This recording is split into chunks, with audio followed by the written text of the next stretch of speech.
Et bah c'est parti mon kiki. Alors aujourd'hui, qui c'est qui a éteint la lumière? Alors aujourd'hui je vais faire un test de l'eau,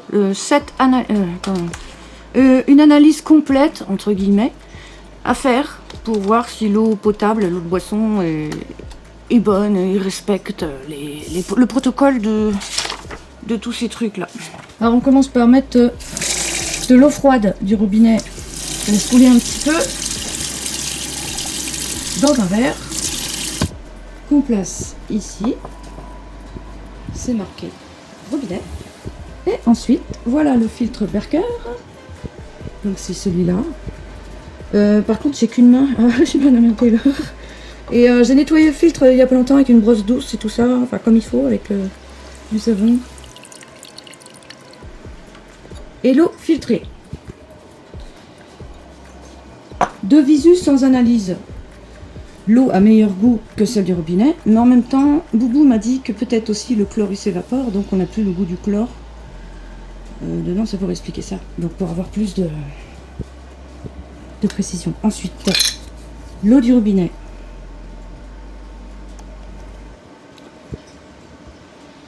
C'est parti.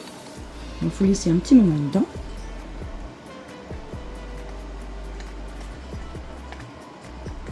Je vous reprends tout de suite. Alors là, il s'est stabilisé. Il oscille entre 280 et 284. On va marquer 282. 282. Je note ça comme ça. Robinet ici, filtre là. Voilà, 282 ppm. C'est un peu nouveau ça pour moi et j'ai pas trop étudié la chose, mais le TDS et mètre portable est un instrument professionnel avec de multiples fonctions, peut être utilisé pour tester le TDS de l'eau, le poids du solide dissous total de l'eau. L'unité est mg par litre ou ppm. La conductivité, la capacité de courant de conduction exprimée en chiffres, l'unité en cm. Et la température, il a de hautes performances, une concession de type crayon, une stabilité numérique rapide et un résultat précis. Alors je vous dis pas parce que moi je suis pas sûre de moi, jamais. Là, il est revenu à 0.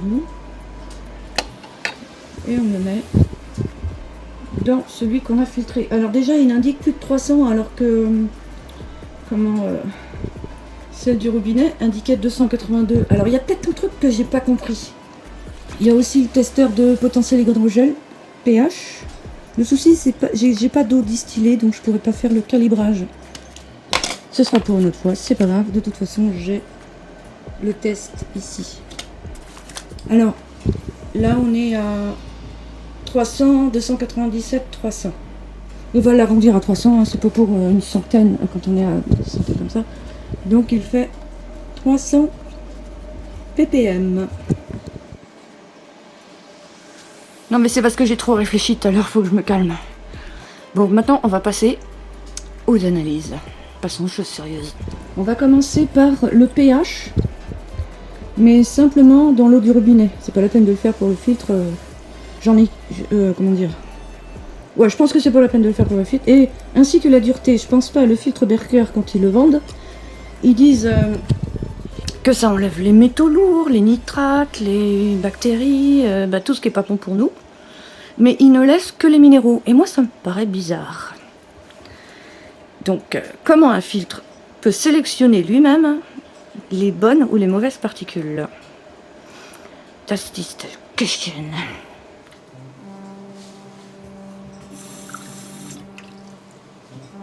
Alors, mon assistant bidule va m'assister dans mes opérations. Ici, on met la petite étiquette. Alors, parce qu'après, comme j'ai un cerveau qui est un peu désordonné, je ne sais plus où j'en suis. Et on va tremper la petite languette. Ah, faut que je lise la notice. Attendez 2 secondes. Je vais arrêter la vidéo et je vous reprends tout de suite. Alors pour le pH, il faut tremper les 4 machins là-dedans, entiers, 30 secondes. Je mettrai en accéléré.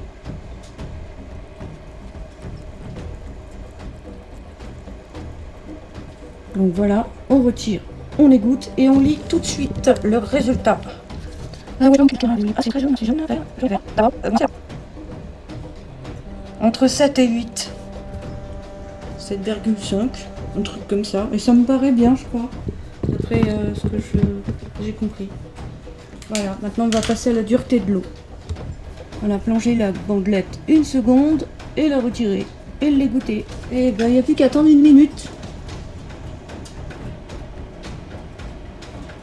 Je sais pas, en fait ils disent de la plonger pendant 1 seconde, attendre environ 1 minute. Fallait la plonger combien de temps? C'est pas très clair leur notice là.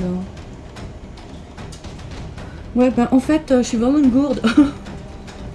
Je l'ai mis à l'envers, on pouvait pas lire. Non, non, mais vous vous foutez pas de ma gueule,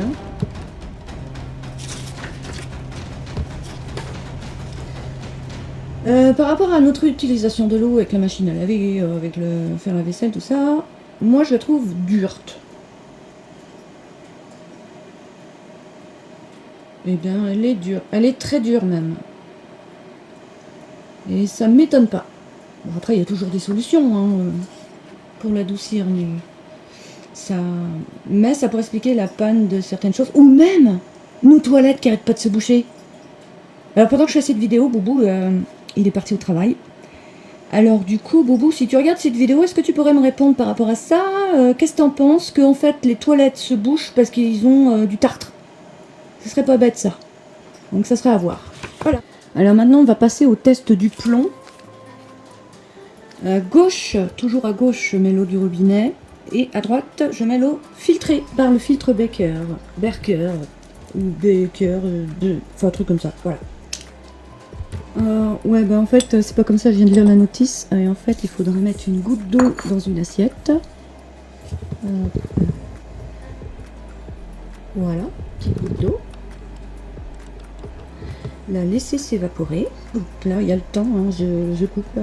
Ouais, je me suis encore gourée, je ne sais pas quelle eau que j'ai pris dans le verre, donc j'ai remis de l'eau du filtre Becker. Je vais faire plutôt celui-là, parce qu'il n'y a qu'un test de plomb. Donc on met une goutte, qu'on laisse évaporer, mais dis donc. Bon, bah, le temps que ça s'évapore, on va passer à un test suivant. Donc ça sera, voilà, pour le plomb. On va passer au chlorure. Et c'est parti.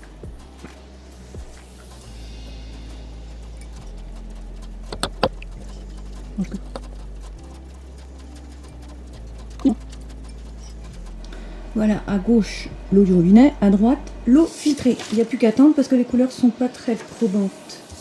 Et ensuite, on va regarder sur le comparateur. Voilà. Les deux sont identiques, donc j'en prends qu'un, ça revient au même. Et on peut voir qu'il y a peu de chlorure dans l'eau du robinet, donc peu de chlorure dans l'eau du filtre, ce qui est logique. Donc ça c'est une bonne nouvelle. Alors maintenant on va passer au sulfate. Toujours pareil, ici l'eau du robinet et ici l'eau du filtre. Et on va faire le test. Ouais, bah c'est le même procédé que celui du chlorure. Alors ça va être facile, pendant 30 secondes, on remue, on plonge les 4 bidules dedans, il faut que tout soit plongé dedans. On pour tout. Il ne faudra pas que je tarde. J'aurais pas dû faire les deux en même temps, là, ça va me stresser tout ça.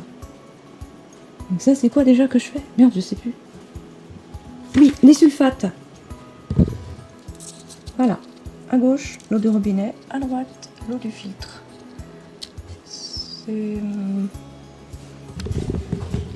C'est les mêmes couleurs. Je vois pas de différence.